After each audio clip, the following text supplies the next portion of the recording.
The ride to school ends with a trip to the hospital. High school students are injured during a crash this morning in University City.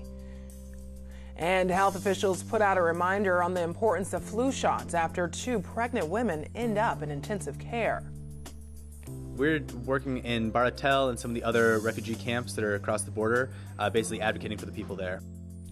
Volunteers arrive in San Diego to help asylum seekers, how they're working to guide people through the process on both sides of the border.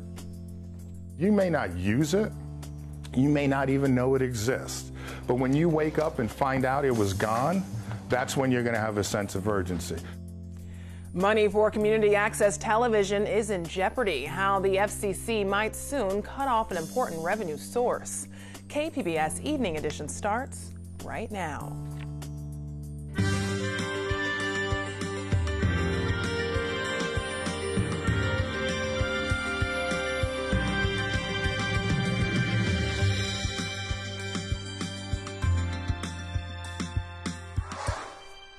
Good evening and thanks for joining us. I'm Ebony Monet. A dozen high school students are recovering tonight after their bus was involved in a crash. California Highway Patrol says the bus was carrying students to University City High School this morning when it was hit by a woman driving a sedan. This happened on Genesee Avenue. 12 students were hurt and taken to a hospital. 20 more were hospitalized as a precaution. CHP has not said what caused the crash. The Sweetwater Union High School District will face an audit after a report detailed the mismanagement of money and possibly fraud. Education reporter Megan Burks joins us with more. A fiscal crisis team says the Sweetwater Board and regulators missed the scope of the problem because they trusted final budget figures without investigating the underlying numbers. If they had, they would have found 302 false budget entries that the crisis team believes amount to a cover-up.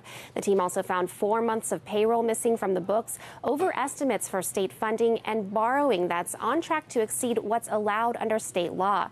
The Office of Ed is the primary check on districts. For its part, it's now requiring districts to submit the raw data behind their budgets. So that doesn't happen in the future. We're asking for detailed reports that we can upload into our system and analyze the same way a district could do from their office. And that should help us at least be part of that early warning system. The audit of Sweetwater could take several months to complete. In a statement, district leadership says it will cooperate with the audit. It says the problem started before the current board, superintendent, and cabinet were in place and promised to fight this culture and correct these issues. It says significant positive efforts have already been made and the district will continue to move forward. Megan Burks, KPBS News. Locally, flu complications put 2 pregnant women in the hospital. KPBS's Deb Welsh has details. The county's Health and Human Services Agency says both women were unvaccinated. Both were in their 3rd trimester, and both ended up in the intensive care unit after contracting influenza A. According to the Centers for Disease Control and Prevention, pregnant women have some of the highest risk of developing flu complications if they remain unvaccinated. Officials from the CDC and the Health and Human Services Agency suggest that pregnant women receive the flu vaccine at any point in their pregnancy. However, the nasal spray flu vaccine is not recommended for pregnant women. In addition to pregnant women, health officials strongly advise the vaccination for people with a heightened risk of serious flu complications, like people older than 65 and those with chronic conditions. Deb Welsh, KPBS News.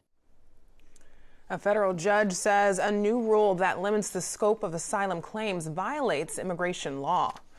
Back in June, former Attorney General Jeff Sessions announced that those who were trying to escape gang violence or domestic violence would not pass an initial credible fear screening. The ACLU sued on behalf of the people who had been deported as a result of the policy.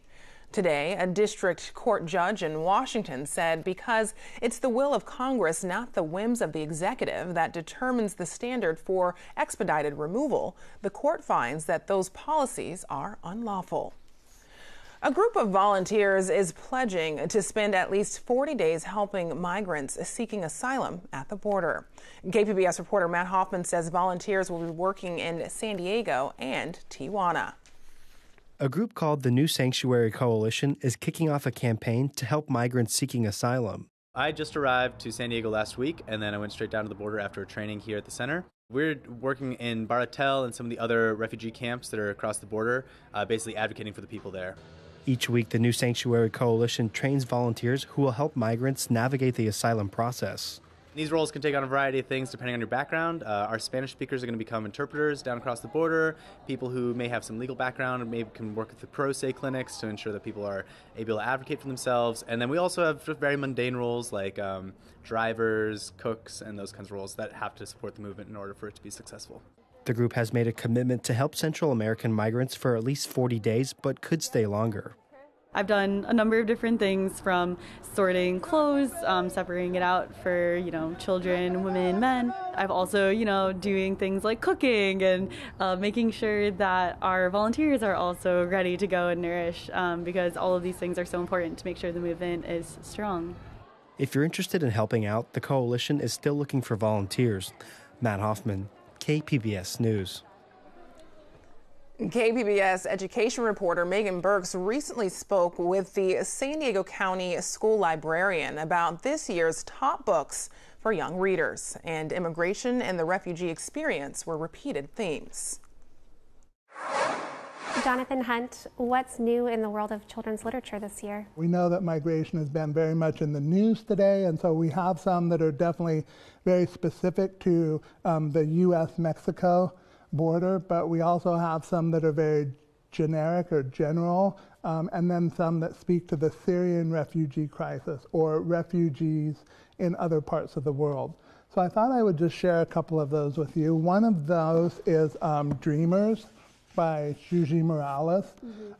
This is a story that's based on her own personal story. She married an American when she was living in Mexico. She had a son with him, and they moved over here to the United States, and she didn't speak any English.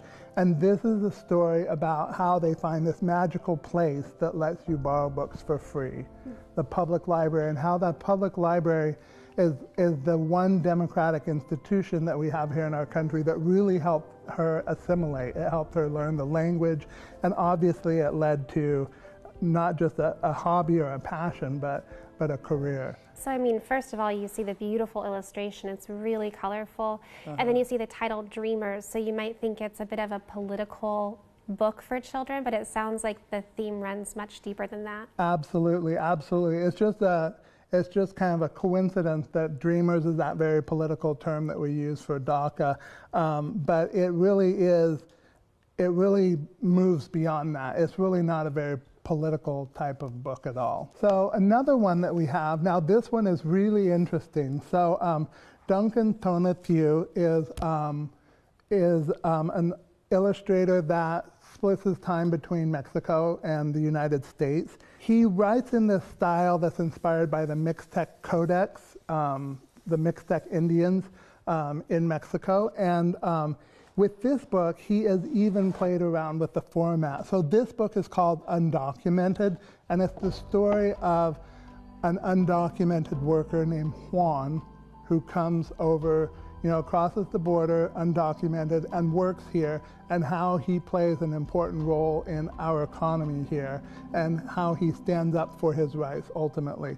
But the thing that's really interesting about this book is that you can open it and read it like a picture book, and then you can get to the end and you can go backwards, or it opens up like that. Oh, like an accordion. Yeah, like an accordion. So this will probably be a headache for librarians and possibly teachers, that are buying this with their hard-earned money and want to preserve it. But it's a really terrific book, and it's really an interesting format. So I hope a couple people take a chance on that one. Yeah, it's really nicely packaged. I think it'd be a great gift. But also, if a teacher were to pick it up and bring it into their classroom, how might they use something like this that is such a hot topic right now? For older kids, and really even for younger kids, if you compare and contrast is a great strategy. So we could read one of these books that's really about U.S. and Mexico, but then there are some books this year that were about the Syrian refugees. There was one called The Unwanted that was a graphic novel that was really good. Or there was another one called Illegal that was about sub-Saharan Africans making the journey across the desert and then across the Mediterranean Sea to get to Italy. That was also another graphic novel. So both of those were really powerful. And so by making it more a global conversation, that this might seem like a problem very specific to the United States, it's really a global problem that people all over the world deal with. Moving on to a novel, The Assassination of Brangwain Spurge is one of my favorite novels of the year because it's really a fantasy novel in the form of a satire. So this is a story about the enmity between elves and goblins. So Brangwain Spurge is the diplomat for the elves. He gets catapulted over into the goblin territory with an artifact to give to their ruler. So this is a book that I think more than any other book this year really speaks to what is going on in our society. So it speaks to the marginalization of people, the dehumanization of people. It speaks to fake news. It speaks to the lack of civility and political discourse. It just seems so attuned to what is going on in American politics and in our society. Jonathan Hunt, thank you so much for sharing your recommendations with us, and they're all up on our website at kpbs.org. Great, thank you. Thank you for having me. We're seeing higher than usual surf at local beaches. This is what it looked like today at the Oceanside Pier. Shanae Shocker has details in tonight's forecast. An area of high pressure over the southwest continuing to keep temperatures relatively warm, as well as bringing us higher winds and even high surf. Here's that high surf advisory that I was talking about, really up and down the coast of California. But in Orange County, San Diego County here, we are looking at swells reaching to about 5 to 8 feet. That means great surfing weather, but not so great as far as the rip currents are concerned. So if you are heading out into the water, that's something to take into consideration. Tonight across the county, we're looking at 48 degrees into El Cajon, Escondido, 45, 43 into Oceanside, Chula Vista at 50 degrees for our overnight low. Now in the metro area, we're sitting right around that 50-degree mark, 51. Clear skies, you'll have a nice view of the moon for you there. Working our way into tomorrow, 77 for a high into Escondido, Ramona 79, and Borrego Springs, we're at 76 degrees for our high. Now as we head into our Friday, Saturday, area of high pressure weakens just a bit, and that means a slight cool off, less windy, and even a decrease in that high surf as you head into your Friday. So that cool off along the coast, dropping into those mid to upper 60s for Friday and Saturday. Sunday, we'll head back into those 70s, and we'll stick around there into early next week. Inland, that temperature drops from 79 here on our Thursday into those low to mid 70s for Friday and Saturday. You'll see partly sunny skies, so a little bit cloudier conditions for you there. 75 for your Sunday. Into the mountains, pretty big cool off here. We're dropping from the mid 60s all the way to the mid 50s here on our Saturday, and we'll stay in those 50s into early next week as well. So a light jacket will do you well. And into the deserts, temperatures will be sitting in those mid to low 70s here as we head into the end of the weekend. Reporting for KPBS News, I'm Shanae Shocker. Back to you. Elon Musk is showing off an underground tunnel he hopes will eventually solve LA's traffic problem. The 2-mile tunnel near the SpaceX headquarters is in Hawthorne and was revealed last night. Musk says the tunnel is a prototype that will help him develop projects around the world. One of those is a tunnel that would connect to Chicago's O'Hare Airport. Musk says he hopes to develop a system of tunnels in LA before the 2028 Olympics. The state is cracking down on repeat DUI offenders with a new law taking effect in January. Those drivers will be required to install a special device that only allows them to start their vehicle if they're sober. The device will also be required for first-time offenders in cases that result in injury.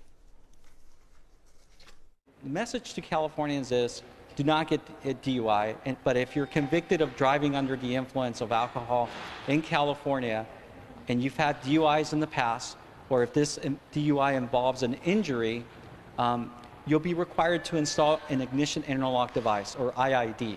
And if it's your first DUI and didn't involve an injury, the court can still require you to install an ignition interlock device in your vehicle.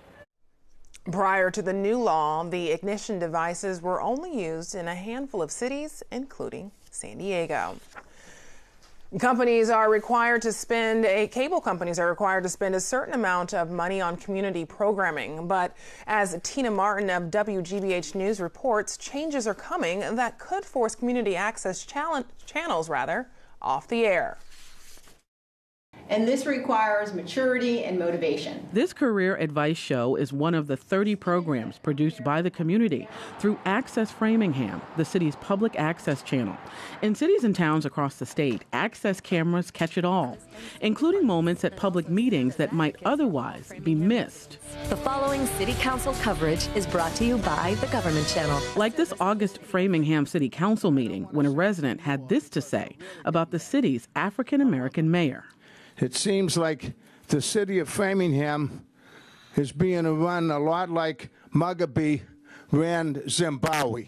Those comments sparked outrage among some in the city's black community because they went unchallenged, forcing the city council president to eventually apologize. I think that's a perfect example. You want to talk about transparency? You want to know what your government is doing? This is exactly, and you want to know what your residents are thinking? This is exactly what you need. Executive Director Scott Mercer is worried about the future of Access Framingham. The FCC has proposed cutting the amount cable companies are required to kick in for public access. Mercer says without that money, he can't run this operation. That's 9 jobs that will be gone. That's freedom of speech by the community, for the community, that will be gone. Even with all the local news on TV, Mercer says public access plays a unique role. You have all these other channels, but you don't control any of those channels. And those channels aren't necessarily interested in what we call hyperlocal information. You have newspapers that are going by the wayside. And what we have here is a place where you can go and talk about anything you want. All right, got 115, guys, 115. Flyer News is produced daily at Framingham High in partnership with the Access Channel. I've learned how to shoot, edit, and produce videos. Dear FCC officials. That's why School Superintendent Robert Tremblay wrote this letter to the FCC, urging them to keep the funding intact. We've actually just begun to expand our offerings to the middle school level to really foster an interest in TV production, video production. It's really a driver for much of our curriculum.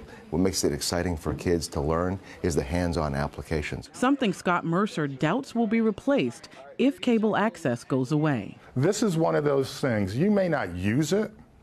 You may not even know it exists. But when you wake up and find out it was gone, that's when you're going to have a sense of urgency, because you will have no platform. The FCC public comment period on this ends on Friday. Tina Martin, WGBH News. Companies that do business with Facebook may have had access to the personal messages of Facebook users. That's according to the New York Times. The report details company documents that show special arrangements Facebook had with Netflix, Spotify, Amazon, and others. Netflix put out a statement today saying it never accessed private messages. Scientists are studying how our brains adapt to the way we consume information online. Author and science podcast host Anissa Ramirez has talked with SciTech Now about the internet and how it's changing the creative side of our brains.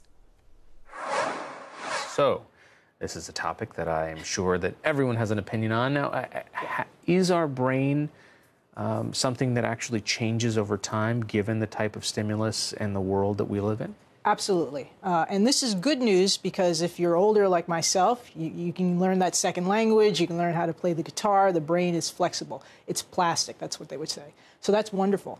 But it's also worrisome because it means that whatever we expose the brain to, it will also change accordingly. And so now that we're all on the internet, where we're jumping from topic to topic, we're skimming, we don't think deeply, so we're going to start adopting those kinds of skills as well. So we're going to enter what this book that I've read recently calls The Shallows. The Shallows. What does that mean? So like right now, if I look at my phone, I have about 6 different headlines. I have 4 different apps that are telling me of things that it thinks are very important to me. Now, I feel somewhat informed in the news all of a sudden. I mean, obviously I'm in the news business, but I feel somewhat informed just by looking at these headlines, and I might not doing a deep, well, you will do a deep dive, but most people won't do a deep dive. And so we don't develop the skills for deep thinking. We won't have the skills to do the critical thinking that used to happen when we used to read long magazine articles or read books. But now that we're on the internet and we're reading a tweet or a Facebook post, our attention spans are looking at things that are very short in size, and so the brain will start to adapt to digesting just small nuggets. So what part of our actual brain is the kind of creative side versus the numbers side, so to speak, and how is that affected? Is it because it's just not stimulated that it starts to shrink down, or what's happening? Oh, that's a good point. Well, the parts of the brain for creativity is still under debate. If you talk to different scientists, you'll hear that they're still starting to study it, and they're still trying to figure out how the brain creates. It ends up that it's a bunch of parts of the brains interacting with each other, and what you want is a superhighway between all of them to be highly creative. So they're still kind of sorting that out. But it has been found in terms of if you have new skills. Let's say that you and I learn how to juggle for a couple of weeks. There's a part of our brains that will grow because of that new skill. So we know that it's plastic and it can change. But for the internet, they're still trying to study that. The difficulty is that it's really hard to study the brain because it's really hard to study people who have not used the internet. You need a control, and most people have some exposure to it. Those who don't, maybe they speak a different language, or they're Amish, or they are suffering abject poverty. They've got other issues that make it them difficult to be controls. So what I hear you saying, though, is that it is possible to be keeping that part of our brain active by learning new things. So besides maybe using the internet less or maybe diving deeper when possible, that we can learn to stay creative. Oh, absolutely. So there's 2 factions with creativity. There's those who say we're going to be highly creative because we're exposed to so many new ideas, as you just showed on your cell phone. And we'll know more, so we'll be more creative. There's another faction that says that in the creativity process, you need to be able to simmer. And because of the way that we use the internet, we don't really give ourselves space to simmer. We're highly distracted. We play Candy Crush. We're not giving our brains time to think in the background about those ideas. So these 2 different factions say that creativity is going to change, but one says more and the other says less. Look, I could see right now a 12-year-old watching the segment saying, oh, these people are so old. They don't understand how creative I am on Snapchat. I did the face swap, and then I made the pineapples rain, and I did all this other stuff. What are you saying? Right? I don't know what you're saying. So, I mean, aren't there tools, I mean, the internet being a tool, that aren't there opportunities for creativity that it is enabling or it can enable? Absolutely. It can make us more creative. It's just that the way that we're using it, we're not providing enough time for our brains to incubate that I don't think that we'll be as creative as we'd like. It definitely is a tool where we can be more creative. We can learn things instantly. Back in the day, we'd have to go to the library, go at certain times, go into encyclopedias. And microfiche. Microfiche, for the little ones, microfiche is this, film, which is also another thing they don't know. Yeah. But so we have access to so much information, but we're highly distracted. And so we're not using that tool effectively to make us the most creative. All right, Anissa Ramirez, thanks so much for joining us. Thank you. I'm Judy Woodruff. Tonight on the NewsHour, the Federal Reserve raises interest rates, signaling confidence in the economy. Coming up at 7 after Evening Edition on KPBS. A national standard for sports betting has bipartisan support in Congress. Senator Chuck Schumer and Orrin Hatch introduced a bill today. It would allow for the Department of Justice to create a set of rules for all states. Sports leagues would be prevented from taking a cut of gambling revenues, and bets on amateur sports would be banned, with the exception of college and the Olympics. A Supreme Court ruling in May allowed states to legalize sports betting. The SDSU football season will end tonight in Texas. The Aztecs are playing in the Frisco Bowl against the Ohio Bobcats. SDSU arrived in Texas earlier this week. They've been prepping for the bowl game at the Dallas Cowboy practice facility. This is the 9th straight season the team has played in a bowl game. Now, here's a look at what we're working on for tomorrow in the KPBS newsroom. On Morning Edition, San Diego police receive extra funding to study racial profiling in law enforcement. We'll have a close look at how that money is being spent. And on Midday Edition, refugees from Vietnam have lived in the U.S. for decades. Many are here in San Diego, but President Trump is considering a policy that could lead to thousands of deportations. You can find tonight's stories on our website, kpbs.org/evening edition.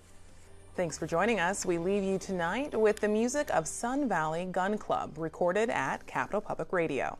Have a great night. As much but on Christmas he buys us packs of baseball cards.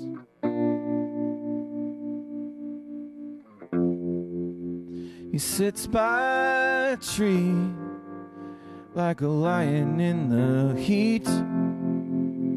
In California, playing Pink Floyd and singing to me. You were young and life is long. The song is over, the time is gone, but time doesn't really exist. It's only